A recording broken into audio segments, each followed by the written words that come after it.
Ready? Sure.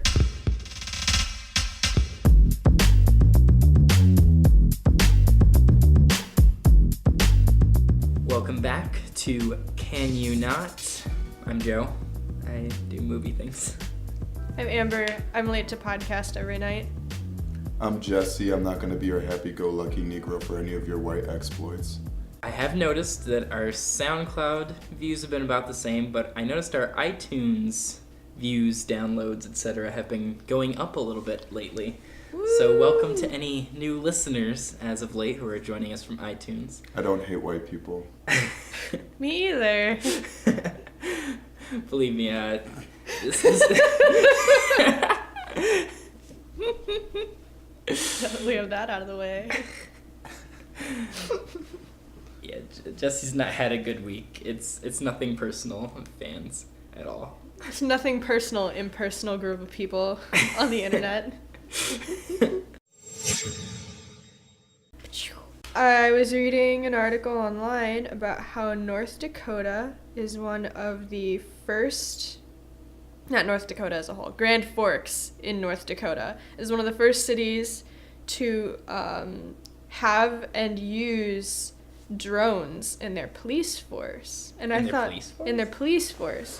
So one of the benefits, the benefits that they market to this, or at least they have a little advertisement, and the advertisement shows, I didn't actually watch it, I read a thing about it, but I guess it's a suspect running away or something, and the policeman can assemble the drone and send the drone in with a video camera, so that way they can see that the person that they're after has a gun and is armed, and so they can basically use it in situations if there's a hostage situation, they could use it so that way people aren't directly in the line of fire to go in and see what's going on. And they also used it in one case where they were looking for suspects who had robbed something, I think, and it was in a cornfield because it was in North Dakota, and instead of actually going through this cornfield, which the visibility is terrible on, they could fly the drone up over it, and the drone could use the heat detection to see if there were people in the field, and the people weren't in the fields, the police knew to divert their efforts somewhere else, the bad guy got caught. Yeah, so it's kind of cool, and also kind of scary, because police drones, sounds like sci-fi to me, but yeah, police drones? Oh boy. That's really interesting. I remember reading years ago about how they were developing different robotics and stuff, humanoid sort of robots to send inside of burning fires and stuff like that to try to find people or in damaged, if there's an earthquake or something. But I can't believe I've never even considered the idea of drones. I think that's kind of you're right though, I'm scared of the idea of it being abused, especially given our police system these days. In theory it sounds fantastic though, especially the way they've described it. Mm-hmm. Yeah, I'm totally against it for obvious reasons. It gives police even broader reach to go ahead and supersede our personal space, our rights, our privileges, and our privacy. I can see how it can be used to find someone on the run or a hostage crisis or whatever it may be. But we all know police go way further than just using force for those kind of situations, especially technology. They're only supposed to use the mobilized army police vehicles for situations of crisis, and how they mark crisis is way different than how it should be used. So no, I do not approve of drones. Because I've also seen, I was about to say that there are only 10 or 12 cities in the United States that have even started working with this, but one of them has it so that way they are not allowed to fly the drones unless it is an emergency situation without a warrant. So they have to have a warrant in order to use it, unless it is life or death things happening. But I've also heard the argument that using the drones could actually cut down on some of the snap action that seems to occur. Obviously, I'm thinking of Tamir Rice. Yes, Cleveland. Yes. Yeah. Because when people okay, it's taking a step away from, was this man actually thinking that this child was going to hurt anybody with a toy gun? Taking a step back from that, when somebody's afraid, they're going to make snap actions. Whereas if you take the person out of that, and the gun too, because the drones aren't armed, and you put a drone in that place, then that gives you the ability to assess what's going on better. So nobody's going, not nobody, but in that case or in a similar case, something like that, if people are frightened, instead of going in and going, oh no, my safety's in danger and I'm going to shoot this gun, they can fly the drone in and see, oh, this isn't a danger. I don't have to worry about this. So I thought that was another interesting. Or heck, even if the drones followed the police, like just recording the stuff that they're doing, I'm sure that would be kind of interesting. And although, like, oh, sorry, go ahead. No, go ahead. I was gonna say though, like, what if someone has, like, say, they're suspected of something and the police have to get a warrant? Could they just kind of fly the drone, like, up to the window? Well, or they have to like get a in, warrant like... in order to use the drones. And the article didn't go into that, so right. As far as going up to windows, the only case that I saw where something even remotely like that happened was 2 women were raped, and they were saying that this person had been stalking them. And I think they lived together, and what they did was they flew the drone up, because they couldn't get into this person's apartment, so they flew the drone up at the level of that person's window, and could see that from that person's window, you could see directly down into the living space of these women. So that could be used as evidence then. Like, they couldn't get into this guy's apartment, but they could say, this guy can see these people from his window, so the likelihood of him being able to stalk them is much higher, and that kind of thing. But definitely has its pros and cons. I just do not trust the police force with their conduct and what they consider a crisis. I definitely think anything can be used in a good way, but no. That's fair. And then the only other point that I can think of is that since it's like really, really good cameras, you could, although it is kind of freaky, they were selling technology that can identify a face, like, from 200 meters away and that kind of thing. Wow. Which, yeah, that could be pretty scary. But something that could be good about a drone is that it has a GPS in it. You will always know where it is. Even if they erase the footage, there should be, like, the police person who is, like, the one using the drone, then that could stream to somewhere else and be kept, so that way that's a record of what either the police person is doing with the drone, or if the drone is recording the police, then that could be used that way too. Because unlike police, like, a police person could say, this is where I was, but unless you go into their, like, cell phone or something, right, and check their GPS there. So I thought that was interesting too. Backing up to the facial technology, I think about the power of something like Facebook has. Like, you know, have you ever, like, tried to upload pictures to Facebook and stuff, and it says, do you want to tag this person? And they correctly identify the face. Well, I think it's spooky that they can identify it from 200 meters away, though. That too. Because you could just see whoever you want. Right.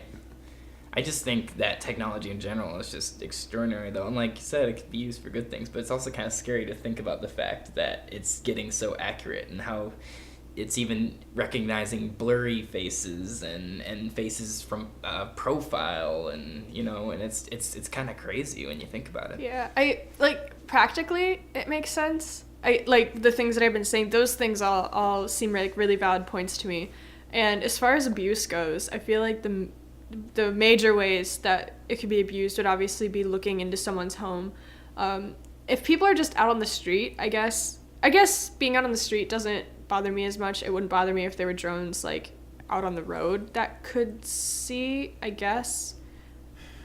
But it's still, like, when you imagine it in your head, it's so dystopian looking. Yeah. Like, what are they gonna... I don't know. It's just really bizarre. And the other thing, I was talking to my roommate about it, and he was like, oh, well, then we could take the police out of traffic stops. We could just have drones do traffic stops. And I was thinking, well, how would that work? Because if I'm speeding, one drone sees me, and they do the license plate recognition, and they issue a ticket that will get mailed to me, and then, like, a few miles down the road, another one sees me, and they give me the same ticket, because there's no way for you to be notified if that were to happen. Well, I mean, they already have the traffic cams and stuff like that. That's somewhat very much. But the traffic cameras can't ticket you 3 times for not stopping. True. They can't follow after you and, like, track you down. Right. Yeah. So I think a lot of the idea of taking the person out of that situation, like in these kinds of like maybe hostage situations or what have you. It makes a lot of sense to me, because if people don't feel that high intensity adrenaline fear, I think that a lot could be gained from that. Or if you were to fly a drone into a hostage situation, I feel that the person who is the hostage taker in that case might shoot the drone, but I feel like that person would be a lot less likely to do something bad to the person that they have. Right. And then the people on the outside have more information. Right. You know what I mean? Like, yeah, especially if it's like live streaming or whatever to somewhere else, where it's not like they have to retrieve the drone to even get the footage that would be off of it. So. Here's the problem. It's going to be easy to hack for hackers if we're looking at it as a dystopian future. That's the problem, I think. What do you think hackers are going to do with it? Well, they can either do one if they're doing wrong with it, which is good, if the police are abusing it. But the other thing they can do is like people that have certain fetishes or whatever, and police just happen to be in a weird area or whatever, like they can just take things. Or if, for instance, these drones are, I don't know, in the road like you're saying, or they capture something in a house. Like what if someone's holding up a credit card? Or like, it's an interesting idea. What if someone's putting in their passcode? Yeah, and if they can recognize a face from 200 meters away, how close do you have to be to a credit card to see the numbers on it? Yeah. Huh. Well, computers going to take over the world eventually. It's just a gradual process. That was a hacker taking over the world now. Well, no, I just or take the police. The idea of drones in general and all computers. And see, yeah, it's when they get autonomous, that's when we really need to be afraid. Right. There's an article released by nydailynews.com. I kind of go there every once in a while to see what's going on. Sure. And this is crazy. In the first 10 days of 2016, over 100 people have been shot in Chicago. By who? Just gang violence and misfires. Man. So basically, they were stating 19 people were shot and killed between New Year's Day and Monday morning alone. Wow. And then the rest were injured by firearms. And just this year, already 120 people have been shot in Chicago. That's crazy. And they attributed it to gang violence and a bunch of other issues they have. And I guess right now, they really don't know what to do. You have a mayor, Emmanuel Ram, that has his hands in the air. He just had to, I think, fire his chief of police just a couple weeks ago because of the situation of another young black man being shot. And there was no proof of what he did, and now there's protests. So basically right now, the city of Chicago, their police force is in turmoil. They don't know what to do. They confiscate more weapons a year than any major city. Yeah. And for some reason, because of the outside states not having gun regulation laws, they are supremely screwed. So my thing is, how can people look at something like this and still defend carrying weapons? Right. Like the NRA, for instance. They don't look at it. Really? Well, I don't think that the people who are screwing about gun rights are, well, I mean, they look at it when they think it's going to take their rights away, and then they run it to get more guns. Yeah, I remember when their rights away. When they think that they're going to be regulations put on guns, they panic and go buy guns. I saw just recently when President Obama gave a speech on gun violence and stuff like that in December, they said gun sales went up into the triple digits in terms of percentage, like because people were like trying to stockpile them because they literally think that someone's gonna come and like take their legal guns away, and it doesn't make any sense at all. That was the reaction during the last school shooting too. Like 12-year-olds got shot and people ran to the gun store. Yeah, it's so bizarre to me. It's insane. I feel like at what point does your rights trump the lives of other people? And what are their rights? Yeah. And why are Advil bottles childproof and a kid can shoot themselves in the face? Yeah. No, I mean that's a great question. That's where we're at. Like, kids can't open Listerine bottles, but if they find the gun in the house, they can kill themselves. Right. And that's not. Well, I mean, shoot, it's easier to get a gun than a driver's license for some people. And there's been studies that have proven that. That's crazy That's to me. insane. I can also see people's defense. Say if they live on a farm or something like that, and they have to protect their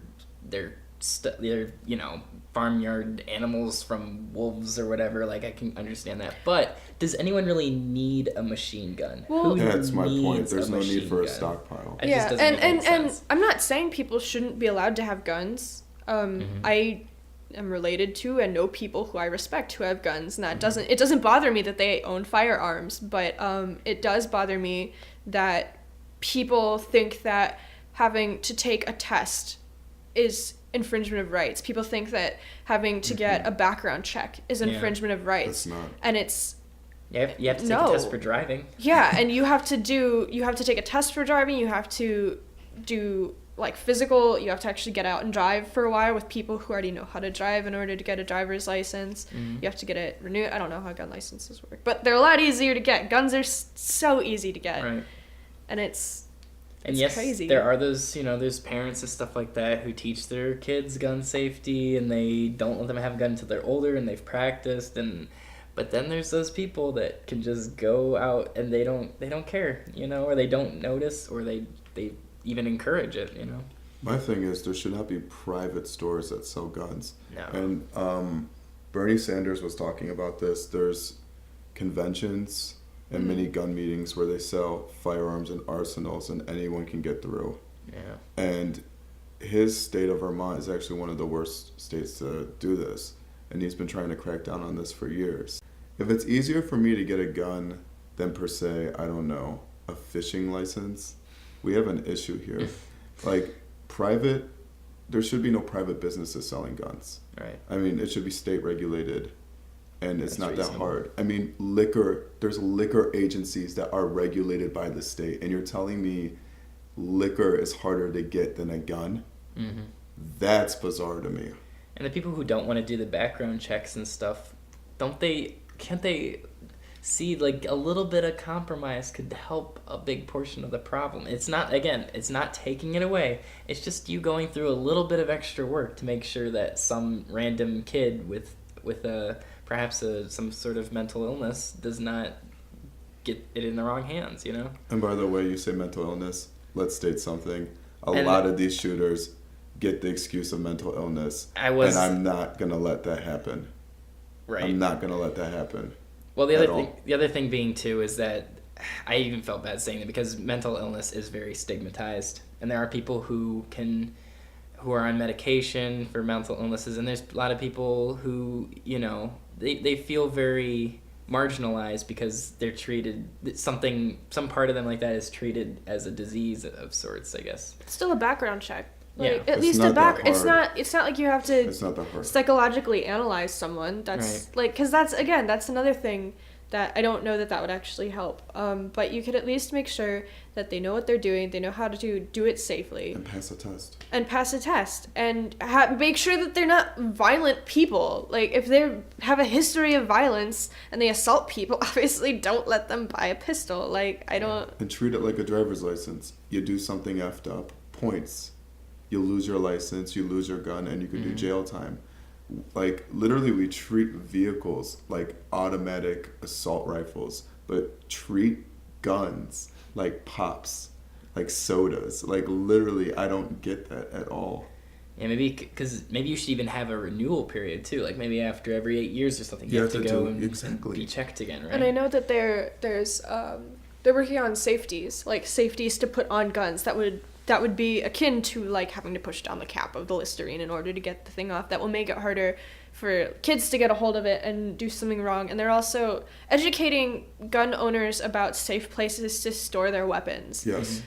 Is another big thing, because I feel like I've seen on more than one occasion a kid gets a hold of it, is screwing around, and shoots themselves in the head or shoots somebody else, and it's so tragic. Yeah. It's a... Because there's no malicious intent anywhere in that. It's just the parents didn't know what they were doing and had this gun in their house, and it's so dangerous.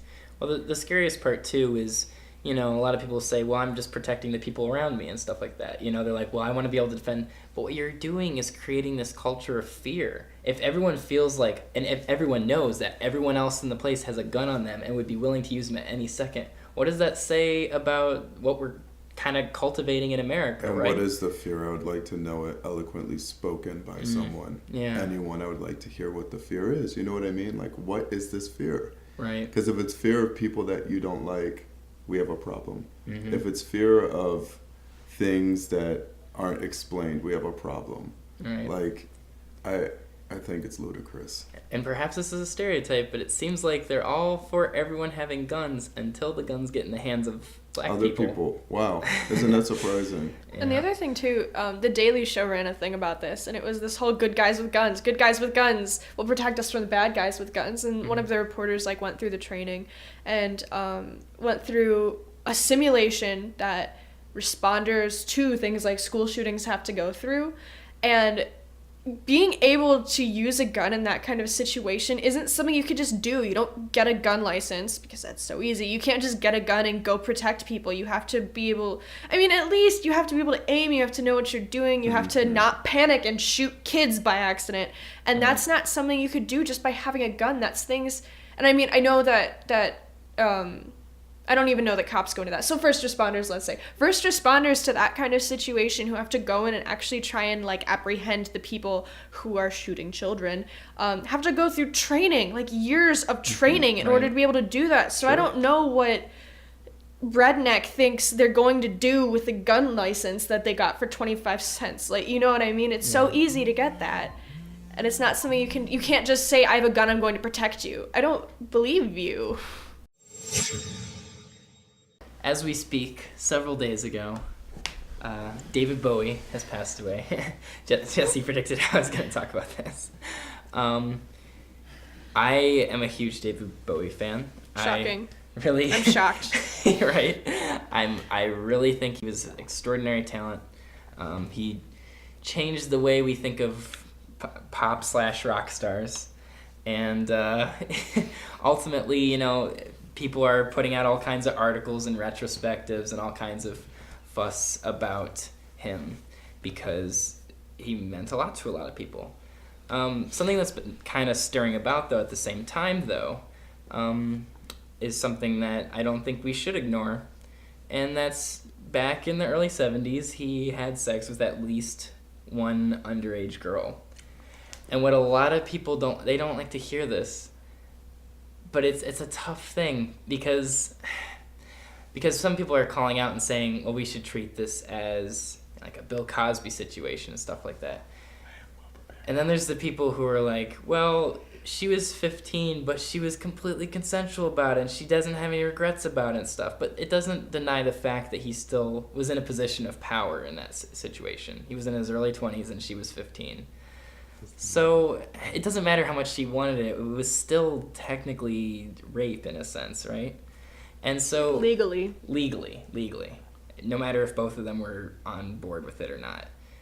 Because legally, she's not able to consent for herself at that age. Legally. And even back then, people will say that, oh, the laws were different. It was the 70s. No, that's not an excuse, and they were the same back then in Britain. So I guess what it comes down to is, at what point do we chalk something up to maybe someone's humanity, and what point should we rightfully dispel somebody's legacy? It's a complicated thing. Okay, I am fully prepared for this, which probably surprises you actually. I am. So he was 19 at the time? No, he was 23, I think. I saw in a dissenting article he was 19.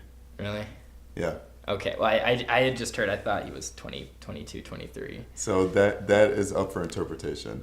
Second of all, this young girl at the time / woman, however you want to phrase it. 15-year-old female. She, if I'm not mistaken, also had a relationship with Mick Jagger and a couple other lead rock gods at the time. Yeah. So she was totally consensual about it, and this is what she wanted, and she wanted to date Bowie, and she's like, effing yeah, I did. Okay. Right. I'm totally against this revisionist bullshit. Excuse my language to the viewers, but let's call it what it is. It's revisionist. we wait. This is what's crazy to me, and I know I'm gonna upset some feminists. I do not excuse what happened or transpired. He was however old he was, she was still a minor. That's not okay in any way. But at the same time, if we're gonna do this revisionist stuff, do it with the rest of everything in history. Yeah. You know what I mean? Like, you can't take away someone's legacy. And I'm not a David Bowie fan, and you can even say to the viewers, I don't even care about David Bowie. Right. And I'm totally against this. I'm totally against, like, you had feels for the man when you didn't know, but yet now you feel like you're in an awkward juxtaposition because you now know of a situation. Mm-hmm. So now you want to take everything that he ever did and throw it in the recycle bin and basically typecast him as this evil pervert. There are some issues going on here. Yeah. There is some deep-rooted issues going on here. And you brought up Bill Cosby. So different. Such different situation. And I was about to say, that's entirely different. There was no consensual anything there. There was druggings. Right. And there were so many that it's past my hands, like my fingers. Here's my thing. Yeah. Like, I'm still against them taking his Medal of Freedom away because legally you're not allowed to do that. Mm-hmm. And I believe it was either the Senate or Congress basically wrote something up to amend that law because they wanted to do that, which I think is super wrong. He's still horrible. He's still awful. He deserves all the backlash and now jail time he's facing. But you can't compare the two. And that's not fair. And this is what's going to happen. They're going to compare the two. And now all those RIP hashtag David Bowie tweets that everyone's sending out, now they're going to delete them and say RIP David Bowie, comma, the pervert hashtag. Right. Yeah, I don't see. And I understand why the age of consent thing is important. But I feel like it works in general, but I don't know. I'm super skeptical of it in a lot, though. Because I feel like as a 15-year-old person, as long as you're not getting pregnant or getting sick, then why is it a problem? Well, that's my standpoint. As long as you're not getting pregnant, because you shouldn't be pregnant. I'm sorry, you probably shouldn't be pregnant. You have other things to do. As long as you're not getting pregnant, getting sick, or just like in general, if you're not causing anybody problems, then I've always been skeptical of that. Yeah, it's just that I think what it comes down to is a mental difference, and you can't deny the mental difference between someone who's 15 and say 22. But that's so sketchy. That is so sketchy. And it's not proven either. Well, because you have more experience doesn't mean that you don't know who you are and what you want. I don't know. So that's it's a case by case situation. And I don't want to minimize how she felt about the experience because she was totally on board. She was very positive with it. At least, with the understanding that she was on board, like, that's how we understand this. Right, and she said as much. But the thing is it's just, I think, because when there's just such a shift in power, I think that's what it comes down. She had never had sex before, supposedly. Oh, don't use, it doesn't matter. That does not matter. No, that does not matter, and Joe. that, to me, that goes into this whole men controlling sexuality thing. Yeah, if she chose to do that and she knew what she wants, she had power in that. That's her right. It's not something for men to protect a woman's virginity. Right. That's problematic. And you can say a power shift, but that's assuming that he had the power because he was male and because he was older. If it had been switched it had been, I feel like it would be different in the public side if it had been a much older woman. Oh God, they would be like, yeah, he was so cool. Right. Yeah. He did this. Look at that. Like, high five. Well, basically. I didn't mean so much the virginity thing, like it's this valued like thing that we have to protect. You brought it up. Just in the sense that she was going headfirst into something that seemed very over her head for being just a person who grew up in the town. But why does having sex with somebody seem over her head? Just because it was David Bowie doesn't... What's the fact that it's a superstar? Well, why not? Over her head. Second of all, here's the thing. If you read the article in 4, any kind of dissenting articles, she was totally like, Yeah, like my friends and I were like, how awesome would it be to be with David Bowie? And she got to date David Bowie and Mick Jagger. Like, Yeah. I'm sorry, if we're gonna give 16-year-old boys a high five for having sex with a 30-year-old Well, yeah, woman, that's- then I'm giving her a f***ing high But five. see, I don't think that's okay either, because I think a 30-year-old has much more mental maturity and than a Well, we're not saying 16-year-old boy. we're We're not not saying a saying that- 30-year-old had sex with a was a 15-year-old. We're saying a 20 22-year-old. 22-year-old. Slash 19-year-old. 10-year-old. And the other thing too I is just don't want to that minimize people, because there's a lot of people who are very hurt by this because of their experiences having and sex, that's that's okay. Each to their own. Each Yeah. to their own. But in my opinion, Go. and just in this case, I'm not saying if it had been a 30-year-old person who's doing it with somebody who's half their age, that's different. Right. They are close enough. I don't hang out with 15-year-olds. I still hang out with people who are 3, 4, maybe 5. I don't know off the top of my head. I hang out with people who are younger than I am. And I hang out with people who are older than I am. And we have a friend who is like, 24? And that makes you 5 years younger than him. You know what I mean? Like, and it does shift as you get older. I'm not denying that. But I have friends who are younger than me, who are intelligent people, who are capable of making their own decisions. And I feel like the reason that I don't like people who are younger than that is because A, I don't know them, B, they're still in high school, sorry, I'm not about that anymore, and C, they haven't experienced as much, so there's less to talk about, so instead they talk about hashtags. But for the most part, I don't think that a 15-year-old person, or 15 or 16, that area, I don't think that they're incapable of making their own choices. Like, the people younger than that have gotten, and I'm not saying they should, but they've gotten tattoos, they've gotten piercings, and as far as I know, at least the people who I knew who had that kind of stuff in junior high, they're still all for it. I think she was capable of making that choice, and while it may have been illegal, which I'm not saying it wasn't, like, it totally is illegal, bad, but that doesn't mean we should tarnish this person who just died because of it. Especially since I think David Bowie did do a lot of great things. And where were all these angry people while he was alive? Right. Exactly my point. That's it was record. There's a time and people and a knew place. about this. They were waiting, and this is what I'm saying. Like, they were waiting for him to die to bring this up, because this has been known. Nobody cared until he died. Exactly. Because now it's Right. cool to talk about David But Bowie. no one talks about David Bowie being an open bisexual either. Right. And the fact And I that find that funny. he opened the gate for a lot of people who had, just people who felt like they were out of place in society in general, and made them, like, help them feel comfortable with that. And I think that's great. And he was a big proponent of helping black artists get into the mainstream that were not represented as well by the media at the time. And, like, I just think he did a lot of great things, and the fact that he had no ill intent, I think, is, like you said, a huge difference from someone like Bill Cosby, who was, like, flat out taking advantage of people And with no here it's if ands or buts, Mm-hmm. And just the last thing that I'm going to say, since we're over time, is that I recognize that somebody's wants might change. Like, I want different things than I wanted at 15, when I was 15 years old. Of course. But that doesn't make, and I'm not saying I wanted to have sex with David Bowie, but that doesn't make the thoughts and the feelings that I had, no, I didn't. That doesn't make the thoughts and the feelings that I had when I was 15 illegitimate. Yeah, illegitimate. That doesn't mean that they weren't real. That doesn't mean that that's not honestly the things that I did and the things that I wanted. That doesn't make those wrong.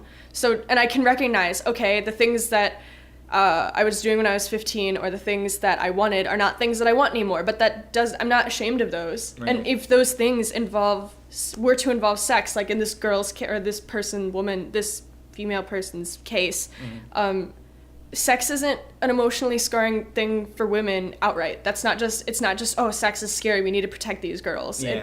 Just because that's what she chose to do when she was 15, and even if that isn't what she would choose to do now, if it was consensual and everything was fine, I don't have a problem with it. And I think this is a conversation that women should have, and men should respectfully stand back and listen. True. That's what should be happening in these conversations. But instead, we keep regulating women's sexuality. Right. We keep on making these laws to do that, and let women speak for themselves. Yeah. Let women, like, I was so happy when this woman, the 15-year-old, like, she explained in full, like, this is what I wanted to do, and I still think it's rad. Like, that was her decision. Yeah. And she's still happy with that decision. Yeah. Oh, just to any viewers, I was not trying to minimize the female teenage experience or the female experience in sexuality at all. That was not my intention. It's just something that I know has come up a lot, and it was an interesting kind of grappling that I've seen from particularly a lot of feminist theory. So. Hashtag Michael Jackson moonwalk. Good. So what did we learn today? The robot apocalypse is coming. I can get a gun. No, yeah, that's it. I can get a gun. Age of consent. It's a tricky and interesting topic. And also David Bowie rocks. I'm sorry. His last. You didn't learn that today. I didn't You've learn. known that your whole damn lifetime. His last album was absolutely incredible. Perfect way to cap off his career. He turned his death into performance art. What more can I say? So, anyway, for all those new listeners, it's not always this bleak. This is pretty downtrodden. This was episode. not bleak. We learned lots of things about women today, Joe. We did. But I'm saying as a whole. We learned about feminism today, Joe. Anyway, you can find us on iTunes at Can You Not? ? Under the podcast section. You can also find us on SoundCloud at soundcloud.com/CYN podcast. You can find me on Twitter at POGIE_Joe. At Amba J at AMBAHJOI. You can listen to me talk to my dad about why Andrew Jackson was the worst. You can follow me on Instagram at Jesse Paradise, JESSEPARADICE. And you can follow me on Twitter at Black Celtic, BLVCKCELTIC, where I basically complain about my life. And we make plans to go bowling. And that's pretty much all my tweets, so I'm insightful sometimes. Yeah. Can you not? This was such a contentious podcast. Guns, But money, can David Bowie not sex. die? Can you not? Can people comparing Bill Cosby to David Bowie not? Ooh. Roast fest. Bye.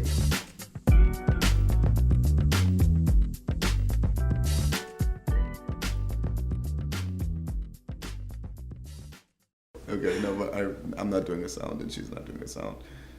Are you doing a sound? You just said I wasn't. So I Yeah, guess I so can't we're now. not doing sounds. You can do a sound. Sorry, we're not your... I guess I'll have to come up with a sound. I See see how where hard the it is? pressure is on now. Wow, really? Because you just usually go like this. No, where's the sound? Turn it off.